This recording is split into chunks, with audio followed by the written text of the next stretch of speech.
Class 11th bio chapter number 1 का page number 5 का कुछ इंपॉर्टेंट पॉइंट बता रहा हूँ। Sum total of all chemical reactions occurring in our body is metabolisms.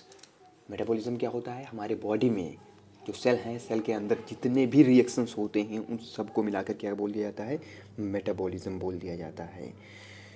और ये मेटाबॉलिज्म जो होता है वो कोई नॉन लिविंग ऑब्जेक्ट में नहीं होता है। किसी नॉन लिविंग ऑब्जेक्ट में मेटाबॉलिज्म शो नहीं होता है। मेटाबॉलिज्म एग्जिबिट सिर्फ और सिर्फ लिविंग ऑब्जेक्ट में करता है, और सभी लिविंग ऑब्जेक्ट में करता है।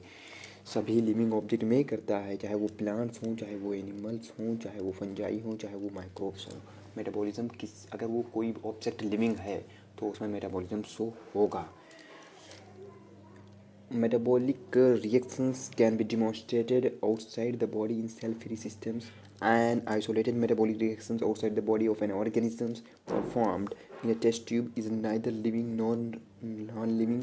Hence, while metabolism is a defining feature of all living organisms without exceptions, isolated metabolic reactions in vitro are not living thing but surely living reactions. ये एक कन्फ्यूज़न लाइन है, इसको हम थोड़ा सही से समझते हैं। इस पूरी लाइन में क्या है? मेटाबॉलिक रिएक्शंस को एक टेस्ट ट्यूब में करवाया जाता है। एक टेस्ट ट्यूब लिया जाता है, टेस्ट ट्यूब के अंदर वही इन्वायरमेंट क्रिएट किया जाता है जो हमारे सेल के अंदर होते हैं। वही इन्वायरमेंट, बिल्कुल सेम इन्वायरमेंट यहाँ पे क्रिएट होता है। फिर मेटाबॉलिक रिएक्शंस करवाई जाती है। ये सेल के बाहर होता है, इसीलिए इसको सेल फ्री सिस्टम्स कहते हैं। आइसोलेटेड मेटाबॉलिक रिएक्शंस क्यों कहा गया? क्योंकि एक टेस्ट ट्यूब में आइसोलेट होके करवाया जा रहा है, इसीलिए इसको आइसोलेटेड मेटाबॉलिक रिएक्शंस कहा जाता है। इन वाइट्रो, इन वाइट्रो हमारी बॉडी के बाहर हो रही है, इसीलिए इसको इन वाइट्रो बोला गया। किसी लेबोरेटरी के अंदर करवाई जाती है, इसलिए बोलते हैं इन वाइट्रो। अब ये जो मेटाबॉलिक रिएक्शंस टेस्ट ट्यूब के अंदर हो रहे हैं, ये क्या लिविंग थिंग है? ना ही ये लिविंग थिंग है, ना ही ये नॉन लिविंग है। लिविंग थिंग क्यों नहीं है?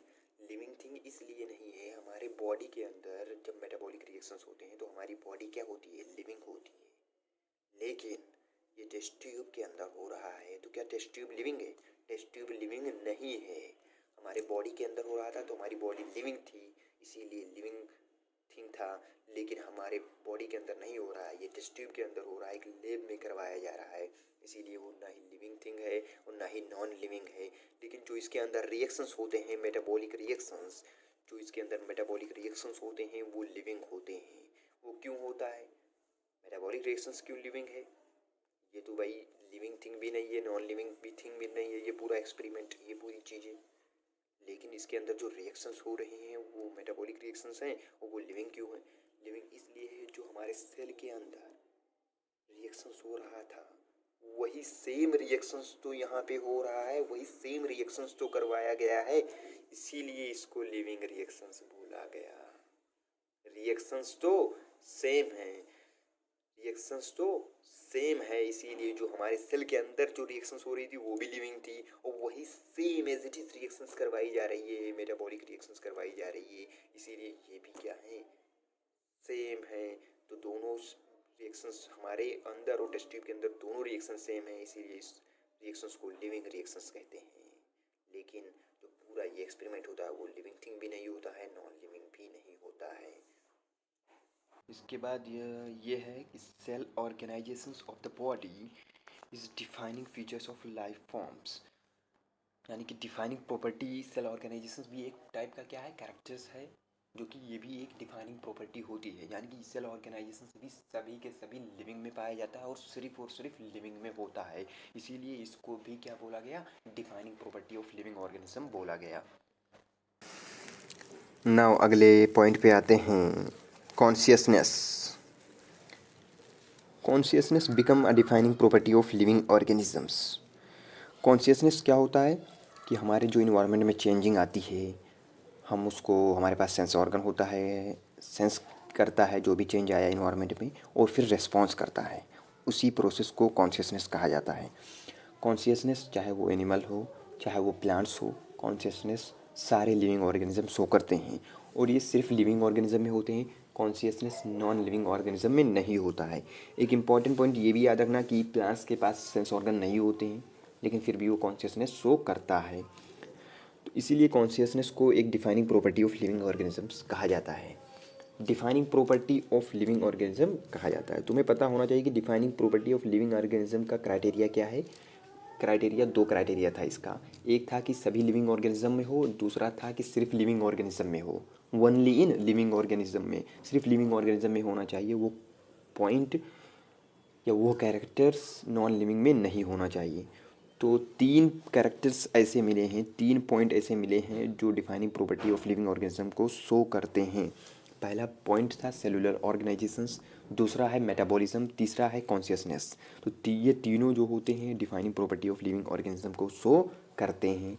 और ग्रोथ और रिप्रोडक्शंस ये दोनों शो नहीं कर रहे थे।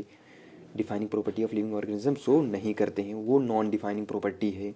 वो नॉन डिफाइनिंग प्रॉपर्टी क्यों था? क्योंकि ग्रोथ नॉन लिविंग ऑब्जेक्ट को भी शो, नॉन लिविंग ऑब्जेक्ट भी ग्रोथ शो करता था। और रिप्रोडक्शन तो नॉन लिविंग ऑब्जेक्ट में नहीं होता है, लेकिन रिप्रोडक्शंस का एक्सेप्शन था कि कुछ लिविंग ऑब्जेक्ट थे, कुछ लिविंग ऑर्गेनिज्म ऐसे भी थे जो रिप्रोडक्शन शो नहीं करते थे। इसीलिए वो दोनों, ग्रोथ और reproductions, non defining property of living organism है। एक पॉइंट है यहाँ पे फोटो पीरियड। फोटो पीरियड क्या होता है? Photo period affect reproduction in seasonal breeders both plants and animals. Photo period यानी कि फोटो मतलब होता है लाइट और पीरियड मतलब होता है ड्यूरेशंस। जो लाइट की ड्यूरेशंस होती है वो रिप्रोडक्शंस यानी कि सीजनल ब्रीडर्स जो होते हैं ऑर्गेनिज्म, जो सीजनल ब्रीडर्स होते हैं उनके रिप्रोडक्शंस में अफेक्ट कर सकती है। सीजनल ब्रीडर ऑर्गेनिज्म कौन से होते हैं? सीजनल ब्रीडर प्लांट भी हो सकता है, एनिमल भी हो सकता है। सीजनल ब्रीडर है क्या? दरअसल सीजनल ब्रीडर्स जो होता है वो ऑर्गेनिज्म जो रिप्रोडक्शंस पर्टिकुलर सीजन में करता हो, चाहे वो सिर्फ वो सारे 12 महीने होते हैं, 12 महीने में रिप्रोडक्शन नहीं कर पा रहा है, वो सिर्फ किसी एक सीज़न में, एक पर्टिकुलर सीज़न में कर पा रहा है, किसी एक रेनी सीज़न में कर पा रहा है कोई ऑर्गेनिज्म, तो कोई ऑर्गेनिज्म विंटर सीजन में ही सिर्फ करता है अपना रिप्रोडक्शंस, तो उस ऑर्गेनिज्म को सीजनल ब्रीडर बोला जाता है। सीजनल ब्रीडर्स जो होता है वो प्लांट भी हो सकता है, एनिमल भी हो सकता है। तो जो सीजनल ब्रीडर ऑर्गेनिजम्स होते हैं उनके रिप्रोडक्शंस में फोटो पीरियड इफेक्ट कर सकता है। ये भी एक इम्पॉर्टेंट पॉइंट है। एक आता है सेल्फ कॉन्शियसनेस। ये क्या है सेल्फ कॉन्शियसनेस? कॉन्शियसनेस क्या था कि इन्वायरमेंट में जो चेंज आ रही है सेंस ऑर्गन क्या करता है, उसको सेंस करता है और फिर रेस्पॉन्स करता है, उसको कॉन्शियसनेस कहा गया। फिर सेल्फ कॉन्शियसनेस क्या है? सेल्फ कॉन्शियसनेस होता है कि जो खुद के लिए अवेयर हो, जो ऑर्गेनिज्म खुद के लिए अवेयर होते हैं, खुद की जानकारी रखते हों, उसको सेल्फ कॉन्शियसनेस कहा जाता है। तो ऐसे सिर्फ एक ही ऑर्गेनिज्म है दुनिया में, सिर्फ एक ही ऑर्गेनिज्म ऐसे हैं जो सेल्फ कॉन्शियसनेस को शो करते हैं, वो है ह्यूमन। जो ह्यूमन होते हैं वो सेल्फ कॉन्शियसनेस को शो करते हैं। अब एक पॉइंट है कि patient lying in coma, patient lying in coma, जो पेशेंट कोमा में चले जाते हैं वो क्या सेल्फ कॉन्शियसनेस को शो करेंगे? तो बिल्कुल नहीं करेंगे। Patient has no self consciousness. Patient self consciousness नहीं शो करते हैं जो कोमा में चले जाते हैं। वो क्यों करते हैं ये भी देखते हैं। जो पेशेंट अभी तक नॉर्मल था, कोमा जाने से पहले नॉर्मल था, वो अभी तक लिविंग था, पेशेंट लिविंग है। लेकिन जब पेशेंट बीमार होता है, कोमा में चला जाता है, तो भी लिविंग ही है। अगर लिविंग नहीं होता तो हम उसको हॉस्पिटल में नहीं रखते इतने दिन से, हॉस्पिटल में नहीं रखते इतने दिन से। लिविंग अभी भी रह रहा है, लिविंग अभी भी है वो। तो जब पेशेंट कोमा में चला जाता है और कोमा जाने से पहले, दोनों स्टेज पे वो लिविंग है। ये पॉइंट तो दिमाग में बैठा लो। दूसरा पॉइंट ये है कि पेशेंट जब नॉर्मल था तो वो खुद की जानकारी रख पा रहा था, इन्वायरमेंट में जो भी चेंजिंग हो रही है उसको सेंस कर रहा है, रिस्पॉन्स कर रहा है और ख़ुद की जानकारी भी रख रहा है, अवेयर है हिमसेल्फ के लिए। लेकिन जब वो कोमा में चला जाता है तो याद करो, हम उसको बुलाते हैं, पुकारते हैं, लेकिन वो रिस्पॉन्स नहीं करता है। तो वो जो इन्वायरमेंट में जो चेंजिंग हो रही है उसको रिस्पॉन्स भी नहीं करता है और वो खुद की जानकारी, वो अवेयर नहीं होता है खुद के लिए, अवेयर नहीं होता है खुद के लिए। इसीलिए वो सेल्फ कॉन्शियसनेस को शो नहीं करता है। ये था इस पेज का इम्पोर्टेंट पॉइंट।